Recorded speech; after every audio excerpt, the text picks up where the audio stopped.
मालकिन तीर्थ यात्रा पर गई तो अपनी 14 साल की बेटी को मेरे पास छोड़ गई। मैं भी भाग भाग कर उसके सारे काम करता। रात होती तो उसको अपने पास सुला लेता। मालकिन ने भी इजाजत दे रखी थी। अगली रात हुई तो मुझे कुछ नरम नरम सा महसूस हुआ। मैं घबराकर उठा तो मेरे होश उड़ गए। मालकिन की बेटी उस रात मालकिन तीर्थ यात्रा पर जा रही थी, इसीलिए सुबह से मेरी जान आफत में आई हुई थी। बार बार मुझसे कहती, समर, मेरा पूरा घर तेरे हवाले है। जितना भरोसा मैं तुझ पर कर सकती हूँ, घर के किसी और नौकर पर मुझे नहीं है। मेरा नाम समीर है। मेरी उम्र 25 साल थी, लेकिन मैं 10 साल की उम्र से मालकिन के घर काम कर रहा था। 15 साल से मैं मालकिन के घर नौकरी पर था, इसीलिए जितना भरोसा वे मुझ पर करती थी किसी पर नहीं करती थी। इसीलिए वे मुझे हर बात बता रही थी, कह रही थी, इसका बहुत ख्याल रखना। तुम्हें पता है ना, इसे नींद में चलने की आदत है। मैं सर हिलाने लगा कि जी मालकिन, मुझे मालूम है। हालांकि मुझे क्या मालूम, वे तो अपने कमरे में ही सोती थी। उम्र में परी 14 साल की थी, लेकिन थी जरा बावले किस्म की, बेवकूफ और लाडली। मालकिन की एक लौती बेटी थी, इसीलिए इसे लाड़ प्यार से रखा हुआ था। अभी तक गुड्डे गुड़ियों से खेलती थी। मैंने कहा कि मालकिन, मैं इसका भी ख्याल रखूंगा। लेकिन इसके बाद जो बात मालकिन ने मुझे की, मैं तो दंग सा रह गया था। वे कैसे मुझे ये बात कर सकती थी। कहने लगी, रात को तुम मेरी परी के साथ ही सोओगे, इसके कमरे में रहोगे। ये बात सुनकर तो मेरी पूरी आंखें हैरत से फैल गई थी। मेरा तो दिमाग ये सुनकर ही घूमने लगा था। मैंने कहा, मालकिन, मैं कैसे छोटी बेबी के कमरे में सो सकता हूँ। आप सोच कर तो बात करें, ये तो बिल्कुल एक गैर मुनासिब सी बात है। मगर वे कहने लगी, समीर, मुझे कुछ नहीं सुनना है। मैंने जो कह दिया तो कह दिया। तुम परी के कमरे में ही रहोगे और वही सोओगे। मुझे मालकिन की ये बात किसी तौर पर सही नहीं लग रही थी, लेकिन बहरहाल मैं उन्हें बार बार इनकार नहीं कर सकता था। लेकिन मैं दिल में ये पक्का इरादा कर चुका था कि मैं परी के कमरे में कभी नहीं सोऊंगा। मेरी मालकिन एक विधवा औरत थी, लेकिन थी बहुत अमीर मालकिन। बहुत सारी जमीन थी, जहाँ से उन्हें खूब पैसा आता था। घर उनका बेहतरीन चल रहा था और एक ही बेटी थी, जिन्हें उन्होंने लाडों से पाला था। जब मैं मालकिन के घर में काम करने के लिए आया था, तो इस वक्त मालिक जिंदा थे। उन्होंने तो मालकिन को फूलों से हल्का रख रखा था, बहुत प्यार करते थे वे। मालकिन से मोहब्बत की शादी थी दोनों की। दोनों ही एक साथ बहुत खुश थे। परी की पैदाइश से चंद महीने पहले मालिक का कार हादसे में देहांत हो गया। मालकिन सदमे से ही दीवानों जैसी बातें करने लगी थी। कभी कहती कि वे अभी आ जाएंगे, मुझे छोड़कर यूं नहीं जा सकते। इस वक्त 10 साल का था, लेकिन मालकिन की हालत देखकर फूट फूट कर रोया था, क्योंकि उनका रवैया शुरू से ही मेरे साथ बहुत अच्छा था। वे मेरा भी बड़ा ख्याल रखती थीं, इसीलिए मुझे उनका दुख देखा नहीं जाता था। जब परी पैदा हुई तो पहले तो मालकिन बहुत रोई, मालिक को याद करके, लेकिन फिर उनका दिल परी के साथ लग गया। मालकिन के माँ बाप ने बहुत चाहा कि मालकिन दूसरी शादी कर ले, लेकिन उन्होंने साफ इनकार कर दिया। कहने लगी कि नहीं, मुझे अपने पति से बहुत मोहब्बत थी और मैं अपनी सारी जिंदगी अपने पति के नाम पर गुजार दूंगी। मालकिन ने फिर यही किया। पूरा घर उन्होंने संभाल रखा था, तमाम नौकर को वे देखती थी। 14 साल का वक्त गुजर गया था। मालकिन का सबसे ज्यादा वफादार और भरोसे करने वाला नौकर मैं था। कारोबार की देख रेख भी मालकिन ने मेरे हवाले कर रखी थी, लेकिन मैं भी नमक का हिसाब चुकाया था। एक एक पाई का हिसाब मालकिन को देता था। इस साल मालकिन के माँ बाप तीर्थ यात्रा पर जा रहे थे, इसीलिए मालकिन ने कहा कि वे भी तीर्थ पर जाना चाहती हैं। ये सुनकर पहले तो परी ने हंगामा खड़ा कर दिया था कि वे अकेले यहाँ नहीं रहेगी, लेकिन इसके फाइनल पेपर थे, इसीलिए मालकिन कहने लगी कि मैं तुम्हारी पढ़ाई को खराब नहीं करना चाहती, इसीलिए तुम अगली बार मेरे साथ चली जाना।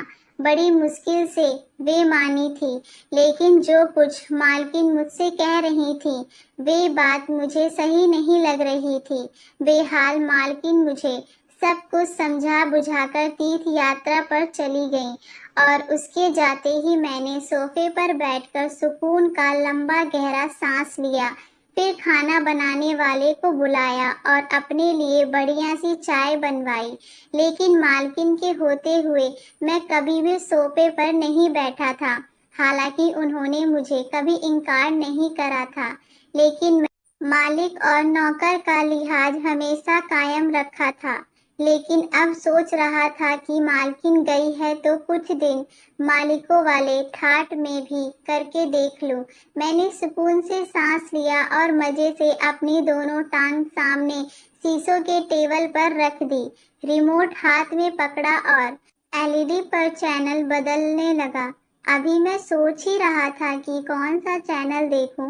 अभी मैं सही से इस माहौल से रूबरू हुआ भी नहीं था कि जब कमरे का दरवाजा खुला और परी लंच में आई। जब उसने मेरे बैठने के तौर तरीके देखे तो माथे पर बल डालकर बोली, समीर के बच्चे, तुम्हारी शिकायत तो माँ के आते ही उन्हें लगाऊंगी कि कैसे उनके कीमती टेबल पर तुम पांव पसार के बैठे थे। ये सुना था कि मैं हड़बड़ा कर बिल्कुल सीधा होकर बैठ गया। मैंने कहा, छोटी बेबी, ऊपर वाले के लिए मालकिन से मेरी शिकायत ना लगाना। मैंने फौरन से टीवी बंद किया और रिमोट साइड पर रख दिया। परी माथे पर गुस्सा चढ़ाए हुए आराम से आकर सोफे पर बैठ गई और रिमोट भी अपने हाथ में पकड़ लिया। कहने लगी, माँ घर पर नहीं है तो इसका मतलब ये ना समझना कि तुम लोगों को मैं सर पर चढ़ाऊंगी। जब तक वे घर पर नहीं है, इस घर की मालकिन मैं हूँ, इसीलिए जो कहूँ तुम लोग वही करोगे। मैंने सीने पर हाथ रखा और सर झुकाया। जी जी क्यों नहीं छोटी मालकिन, जैसा आप हुक्म। अंदर से मेरा जी तो जल के रह गया था। मेरी कभी भी मालकिन की बेटी से मिनट भी नहीं बनती थी। हर वक्त बचकान हरकतें करती रहती थी और मैं इसकी हरकतों से परेशान हो जाता था। वे मुझे बाजार से कोई 4 चक्कर लगवाती थी, कहती थी कि तुम ही मेरे लिए सामान लाओ, ड्राइवर नहीं जाएगा, ना ही कोई दूसरा नौकर।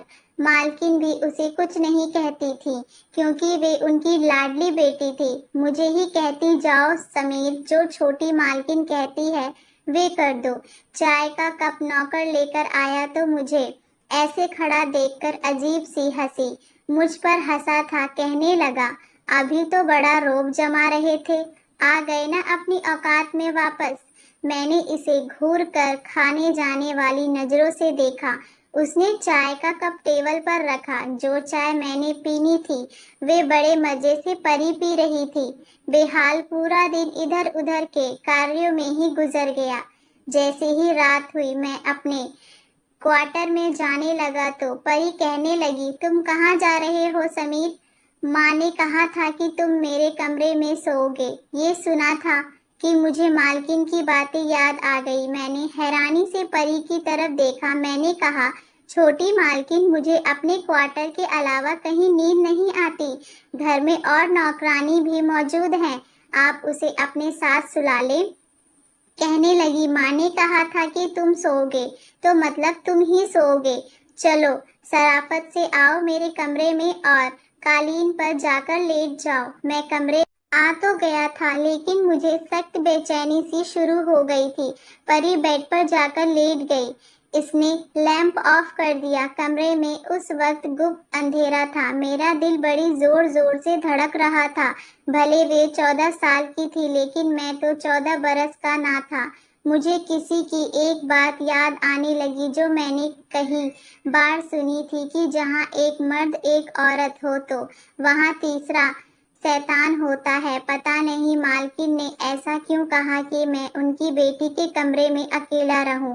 उनको चाहिए था कि वे नौकरानी को परी के साथ सुलाती। कमरे में हल्की सी रोशनी थी। एक नजर मेरी बेड पर लेटी परी पर पड़ी तो उसके चेहरे पर जाकर मेरी नजर टिक गई। सोई हुई बड़ी मासूम सी लग रही थी, बिल्कुल खुलकर सो रही थी। एकदम ही मैंने अपनी नजर बदली, अपनी आंखें जोर से बंद कर ली और सोने की कोशिश करने लगा कि इससे पहले कि मुझ पर शैतान हावी हुआ मैं सो जाऊं। ऊपर वाले का जिक्र करते करते न जाने कब मेरी आंख लग गई थी।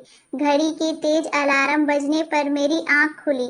मैं हड़बड़ाकर उठ बैठा तो देखा कि परी नींद में ही आज से अपनी घड़ी का अलार्म बंद कर रही थी। मैंने सामने लगी घड़ी की तरफ देखा तो 7 बज रहे थे। मैं फौरन से उठकर उसके कमरे से बाहर निकल गया। इसे स्कूल जाना था और इसका पेपर भी था। मालकिन ने कहा था कि ड्राइवर के साथ परी को अकेला मत भेजना। इसीलिए जब परी तैयार होकर कमरे से बाहर आई, ड्राइवर के साथ मैं जाकर उसे स्कूल छोड़ आया। इसके बाद मैं जमीनों का हिसाब किताब देखने लगा। कितना रकम आया, कहाँ फंसी, क्या हुआ क्या नहीं, ये हिसाब सब मेरी जिम्मेदारी थी। उन कामों में ऐसा उलझा कि मुझे याद ही नहीं रहा कि परी को वापस लेने भी मुझे ही जाना था। जब तक मैं ना जाता ड्राइवर भी परी को स्कूल से लेने नहीं जाता और ये मालकिन का हुक्म था। मैं अपने काम में ऐसा घनचक्कर था कि मेरे दिमाग से ये बात निकल चुकी थी। 12 बजे परी की छुट्टी होनी थी और मुझे 1:30 बज चुका था कि जब मेरे फोन पर बेल बजने लगी। जब मैंने नंबर देखा तो मालकिन का था। मैंने जल्दी से फोन उठाया तो वो मुझ पर भड़क उठी। कहने लगी मुझे परी की कॉल आई थी, वे अभी तक स्कूल में ही हैं, तुम उसे लेने क्यों नहीं गए। ये सुना था कि मेरा दिमाग घूम गया। मैं तो बिल्कुल भूल चुका था। मैंने कहा मालकिन, वे मैं जमीनों के हिसाब किताब में लगा हुआ था। मालकिन कहने लगी जाओ जाकर उसको लेकर आओ। मैंने सारे खाते बंद किए और घर से बाहर निकला। सामने ड्राइवर को मैंने खा जाने वाली नजरों से देखा था। मैंने कहा तुम मुझे बता नहीं सकते थे कि छोटी मालकिन की छुट्टी हो गई है। वे कहने लगा मैं क्या बताऊं, मालकिन तो तुम्हें सब नौकरों पर सरदार बनाकर गई हैं। ये तुम्हारा काम है कि तुम उन बातों का खुद ख्याल रखो। ड्राइवर की बात ने तो मुझे गुस्सा दिला दिया था। मालकिन क्या गई थी, सारे नौकर सर चढ़ गए थे, वरना उसके सामने तो सर झुकाए रखते थे। बेहाल मैं फटाफट से ड्राइवर के साथ बैठा और जब स्कूल पहुंचा तो पूरा स्कूल खाली हो चुका था। सिर्फ परी ही स्कूल में थी। यहाँ पर चौकीदार मुझे देखकर बोला इतनी लेट क्यों। वे गुस्से से लाल पीली होते हुए गाड़ी में बैठ गई। जितनी देर मैं घर नहीं पहुँचा वे मुझे बस बातें ही सुनाती रही। कहने लगी माँ को आने दो, तुम्हारे कान खिंचवाती हूँ, फिर तुम मुझसे कहना मेरा कसूर था। इसीलिए मैं चुपचाप उसकी सारी बातें सुनता रहा। घर पहुंचे तो खाना बनाने वाले ने ही खाना तैयार नहीं किया था। नौकरानी ने भी घर की साफ सफाई ठीक से नहीं की थी, बस अपनी बातों में बिजी थी। ये देखकर तो मेरा सर चकराने लगा था। मालकिन के बगैर तो पूरा घर ही उल्टा पड़ने लगा था। मैं उन्हें कुछ कहता तो सब कहते कि तुम भी हमारी तरह नौकर हो, ज्यादा हमारे सर पर सवार मत हो। मैं तो मालकिन के बिना बौखला के रह गया था। मैंने नौकरानी से ठीक से सफाई करने को कहा। अपनी निगरानी में पूरा घर को साफ सुथरा करवा कर रात को मैं थक चुका था। जब मैं परी के कमरे में गया तो वे ऊंची आवाज में अपना स्कूल का याद कर रही थी। मैं लंच को सोफे पर जाकर सो गया क्योंकि दिन भर का थका हुआ था। रात को मुझे लगा जैसे लॉन्ज में कोई और मौजूद है। किसी के कदमों की छाप मुझे सुनाई दी। मैंने आंखें खोलकर देखा तो मुझे लगा जैसे कि कोई आदमी परी के कमरे के बाहर खड़ा हो और कमरे की खिड़की से अंदर झांकने की कोशिश कर रहा हो। मैंने तेज आवाज में कहा, कौन है वहां? तो फौरन से कोई किचन की तरफ भागता हुआ चला गया। मैं एक कदम उठा किचन की तरफ भागा, लेकिन इस वक्त किचन बिल्कुल खाली नजर आ रही थी। मैंने लाइट जलाई, वहां कोई नहीं था। एक दरवाजा किचन का बाहर की तरफ भी खुलता था। जब मैंने वे देखा तो उसकी कुंडी खुली हुई थी। जब मैं वहीं से बाहर निकला, बाहर भी सन्नाटा था। मैंने किचन के दरवाजे को अंदर की तरफ से कुंडी लगाई और वापस लॉन्ज में आकर लेट गया। ये सोचने लगा कि कौन आदमी था जो रात के इस वक्त अंदर आया था। ना जाने मुझे क्या सूझी, परी के कमरे में चला गया। वे बेड पर सोई हुई थी। मैं जाकर कालीन पर लेट गया। रात को जैसे ही कुत्ते के भौंकने की आवाज आने लगी तो परी शायद नींद में डर रही थी। कहने लगी, माँ मुझे डर लग रहा है, ये कुत्ते मुझे खा जाएंगे। माँ मेरा हाथ पकड़ लो। वे बेड पर अपना हाथ मार रही थी। नींद में शायद वे मालकिन को ढूंढ रही थी। मुझे समझ नहीं आ रहा था कि ऐसा मौके पर मुझे क्या करना चाहिए। बहरहाल मैं अपने बेड से उठा और अपना हाथ परी के हाथ में दे दिया। मेरा हाथ पकड़कर वे फिर से गहरी नींद में सो गई थी। काफी देर में खड़ा इंतजार करता रहा कि वे कब गहरी नींद में जाए और मैं अपना हाथ उससे छुड़वाऊं। जब वे गहरी नींद में सो गई तो मैंने धीरे से अपना हाथ उसके हाथ से अलग किया और दोबारा कालीन पर जाकर लेट गया। इसके बाद मैं परी के कमरे में ही सोने लगा था। एक नौकर ने दूध की खीर बनाई तो कहने लगा कि तुम भी पी लो, बड़ी सुकून की नींद आएगी। मैंने भी वे खीर खा ली और रात को परी के कमरे में चला गया। इस रात वाकई मुझे बड़ी गहरी नींद आई थी। मैं जो सोया तो सुबह ही मेरी आंख खुली। जब मैंने देखा तो बेड खाली था। इस वक्त सुबह के 6 बजे थे। उस वक्त तो परी नहीं जागती थी और वैसे भी आज इतवार का दिन था, छुट्टी थी। मैं कमरे से बाहर आया तो परी वहां पर भी नहीं थी। मैंने उसे पूरे घर में देखा, मुझे कहीं नजर नहीं आई। मेरा दिल तो धक से रह गया था। मैंने तमाम नौकरों को शोर मचाकर जगा दिया। सभी उसे ढूंढने लगे, लेकिन वे पूरे घर में कहीं नहीं थी। मेरा तो ये हाल था कि काटो तो खून ना निकले। मेरा रंग पीला पड़ चुका था। मालकिन उसे मेरे भरोसे पर छोड़कर गई थी। मैं कैसे रात को गहरी नींद सो गया। जब मैंने तमाम नौकरों से बात की तो तब मुझे पता चला कि खाना बनाने वाली बावर्ची भी वहां से गायब है। फिर मेरे ख्याल में आने लगा कि कुछ दिन पहले मैंने एक आदमी को परी के कमरे से बाहर देखा था। वो भागता हुआ किचन में गया था। शायद वे बावर्ची ही था। मैंने फौरन से मालकिन को फोन किया और सारी बात उनके कानों में डाल दी। मैं बावर्ची का पता जब जानता था, मालकिन ने कहा कि तुम बावर्ची के घर पहुंचो, उसका पीछा करो, मैं पुलिस को फोन कर देती हूँ। मैं भागम भाग बावर्ची के घर गया तो मालूम हुआ कि उसकी बीवी बच्चे कहने लगे वे तो घर पर आया ही नहीं। फिर मुझे मोहल्ले वालों से पता चला कि सुबह सुबह बावर्ची परी के मुंह पर हाथ रखे उसे एक गाड़ी में बैठाकर कहीं ले जा रहा था। उस वक्त तक पुलिस भी हमारे बंगले के करीब आ पहुंची थी। सारी छानबीन के बाद बंगले के बाहर लगे कैमरे की मदद से हमें गाड़ी का नंबर मिल गया और साफ इसमें नजर आ रहा था कि बावर्ची परी के मुंह पर हाथ रखकर जबरदस्ती उसे गाड़ी में बैठा रहा है। गाड़ी का नंबर ट्रेस हो चुका था। मैं भी पुलिस वालों के साथ गया था। जैसे ही गाड़ी तक पहुंचने वाले सुनसान जगह पर खड़ी थी, मुझे याद आने लगा कि एक बार बावर्ची मुझे ऐसी जगह पर लाया था जहां इसके कुछ दोस्त रहते हैं। मैं भागता हुआ उसी तरफ जाने लगा जहां उसके दोस्तों का घर था। पुलिस बाद में पहुंची, लेकिन मैं इस घर में पहले पहुंच चुका था। मैंने दरवाजे पर जोरदार लात मारी तो दरवाजा खुल गया। सामने वे बावर्ची और 2 मर्द मौजूद थे। उन्होंने परी को रस्सी से बांधकर एक कुर्सी में बैठा रखा था। वे बहुत रो रही थी। ये देखकर तो मेरा खून खौल उठा। मैंने आवो देखा न ताओ और उन तीनों की धुलाई शुरू कर दी। इतनी देर में पुलिस वहां पहुंच गई थी। उनको पकड़कर जेल में बंद कर दिया। रोती हुई परी मेरे गले से लग गई। बहुत डरी हुई थी। मैंने कहा कि तुम परेशान ना हो, जब तक मैं जिंदा हूँ तुम्हें कोई भी नुकसान नहीं पहुंचा सकता।